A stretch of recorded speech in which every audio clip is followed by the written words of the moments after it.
Un avion va vite, mais comment? Prenons l'exemple du piéton. Lui, il se déplace à 5 km/h. Si je passe à la voiture, alors c'est 100 km/h.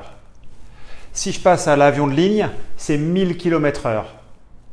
Ça commence à être rapide. Mais si maintenant un escargot se déplace le long de l'équateur et que je le regarde depuis la Lune, je le vois se déplacer à 1700 km/h. Et si je regarde cet escargot depuis le centre de notre galaxie, sa vitesse passe à 774 000 km/h. Alors je pourrais continuer, puisque notre galaxie, elle aussi, se déplace par rapport à l'univers, etc. Mais je pense que vous avez compris le concept. Tous ces chiffres, toutes ces vitesses laissent à penser qu'il y a quelque chose qui cloche dans l'expression de ce fait même de la vitesse. C'est que la vitesse, ce déplacement, ne se conçoit que dans le rapport à autre chose et n'a aucune existence propre.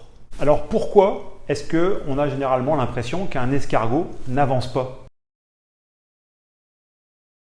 Imaginez ceci.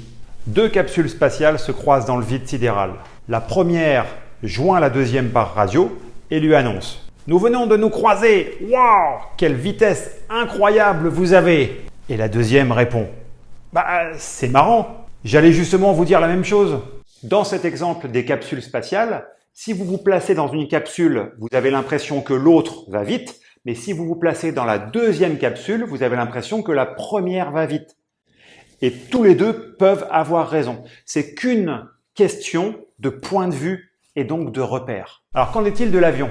Parce que s'il est vrai que dans la vie de tous les jours, on va exprimer les déplacements, donc les vitesses par rapport à la Terre, que ce soit pour un piéton, une voiture ou un vélo, en avion, il en va différemment parce que les repères vont changer. On n'aura pas toujours les mêmes repères. Donc nous, dans cette vidéo, on va s'intéresser aux différents repères qui évoqueront différentes vitesses à différents moments du vol de l'avion.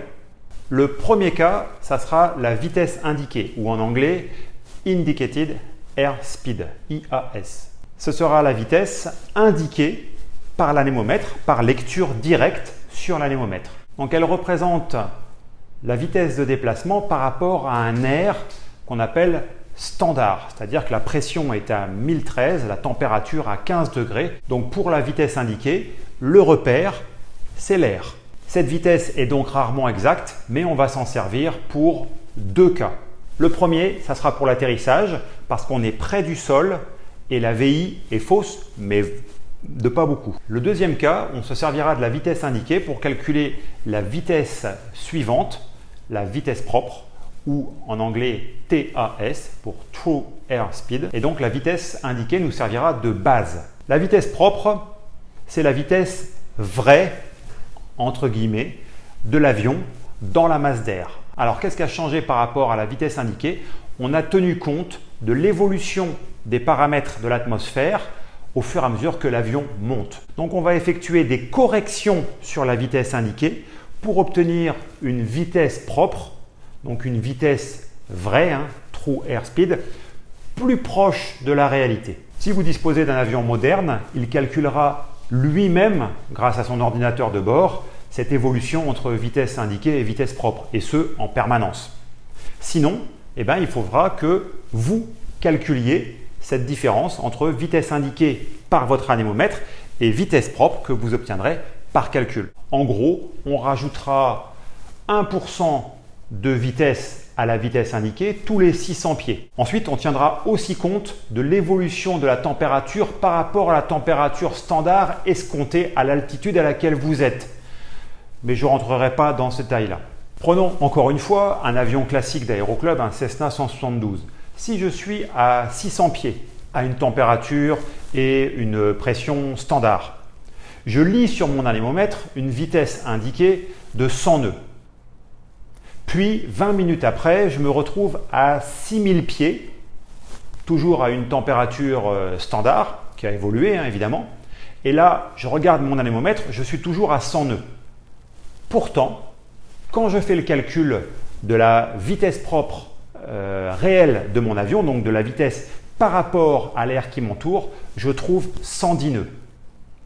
Donc, même pour un avion qui ne va pas très vite, un avion d'aéroclub 4 places, eh bien, on a déjà 10% de vitesse qui n'est pas prise en compte par l'anémomètre, mais que vous obtenez par calcul.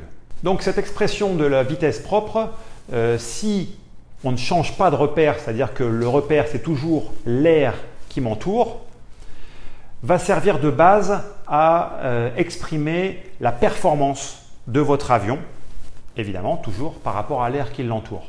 Et là, j'ai un vrai big problème, c'est que l'air qui m'entoure, eh ben, il bouge. En effet, l'air n'est pas fixe par rapport à la Terre, c'est le vent. Les masses d'air se déplacent et moi je vole dans les masses d'air. Donc finalement, mon déplacement par rapport à la Terre, le dernier repère qu'on va prendre aujourd'hui, eh bien, va devoir s'exprimer lui aussi par un nouveau calcul. On appellera cette dernière vitesse la VS pour vitesse sol ou chez les Américains GS pour ground speed. Si la vitesse propre nous donne une performance par rapport à l'air qui nous entoure, elle dit rien du tout sur notre déplacement par rapport à la Terre. C'est encore une fois ce problème de changement de repère. Or, un avion est fait pour aller d'un repère A à un repère B qui eux sont sur la Terre et j'ai besoin d'avoir une référence par rapport à la Terre dans mes déplacements, au moins pour savoir à quelle heure je vais arriver. Soit je prends en compte le vent sur l'évolution de ma trajectoire et de ma vitesse, soit je vais utiliser le GPS ou un DME dans certaines conditions pour faire le travail à ma place. Imaginez un avion et cet avion est en train d'évoluer dans la masse d'air, donc en vitesse propre, à 100 nœuds. Donc sa vitesse par rapport à l'air est de 100 nœuds. Mais tenons compte du déplacement de la masse d'air, c'est-à-dire le vent, qui va dans le même sens que l'avion pour 50 nœuds. Et posons-nous la question, quelle est la vitesse de cet avion par rapport au sol? C'est évidemment l'addition de sa vitesse propre, 100 nœuds, et de la vitesse du déplacement de la masse d'air, 50 nœuds. 150 nœuds de vitesse sol. Et cet avion, d'un seul coup, fait demi-tour. Sa vitesse propre dans la masse d'air ne change pas car les réglages moteurs ne changent pas. Donc sa vitesse propre est toujours de 100 nœuds. Mais le vent maintenant ne l'accompagne plus. La masse d'air se déplace toujours dans le même sens et elle va aller un déplacement de 50 nœuds. Maintenant, si je calcule sa vitesse sol, c'est 100 nœuds moins 50, donc 50 nœuds. Avec ce demi-tour, mine de rien, alors que la vitesse propre de l'avion n'a pas changé, sa vitesse sol a été divisée par 3. Donc la relativité des vitesses nous pousse en avion à utiliser et évidemment bien connaître 3 vitesses différentes qui chacune se reportent à un repère différent. Si la vidéo vous a plu, abonnez-vous pour ne pas manquer les prochaines. D'ici là, bye!